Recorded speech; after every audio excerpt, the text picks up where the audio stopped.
मुंबईतील एल्फिन्स्टन पूल पाडण्याआधी चाळींचं पुनर्वसन व्हावं, वरळी शिवडीचा टप्पा पूर्ण झाल्यावरच ब्रिज तोडावा अशी मागणी आमदार आदित्य ठाकरे यांनी राज्य सरकारकडे केलेली आहे। महाराष्ट्रातल्या इमारतींच्या पुनर्विकासाचा प्रश्न हा कोर्टात असल्याचं आदित्य ठाकरे म्हणतात।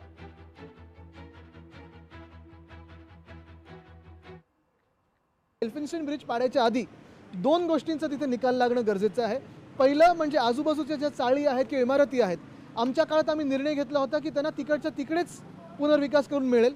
थोडी अलाइनमेंट बदलली होती, एकाच बाजूच्या चाळी जाणार होत्या, दुसऱ्या बाजूच्या चाळी तोडण्याची गरज नव्हती। ह्याचा जो काही पक्का निकाल आहे तो सरकारने कागदोपत्री आम्हाला द्यावा, या सरकारवर आमचा विश्वास नाही। दुसरी गोष्ट म्हणजे वरळी शिवडी कनेक्टर ह्याच्या आजूबाजूचं पूर्ण स्पॅन झाल्यानंतरच एल्फिन्स्टन ब्रिज तोडावा किंवा बंद करावा, त्याच्या आधी नाही। कारण जर आधी तोडला तर रहदारीची जी काही त्रास आपल्याला जो काही होणार आहे त्याचा विचारही आपण करू शकत नाही। मला वाटतं भारत पाकिस्तान मॅचबद्दल आम्ही गेले 1-1.5 महिने हाच प्रश्न विचारत आहे की सरकार, केंद्र सरकार गप्प का आहे। जगभरात खासदारांचे डेलिगेशन्स पाठवले, विरोधी पक्षाचे खासदार त्याच्यात होते।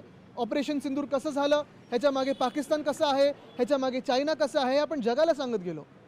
पण कदाचित दुर्दैव हे आहे की आज जी खरी भाजपा होती ती सत्तेत नाही आहे।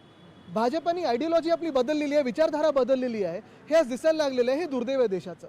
आज जर खरी भाजपा असती सत्तेत तर आज BCCIला प्रश्न विचारला असता की तुम्ही हिम्मतच कशी करता पाखड्यांबरोबर खेळण्याची।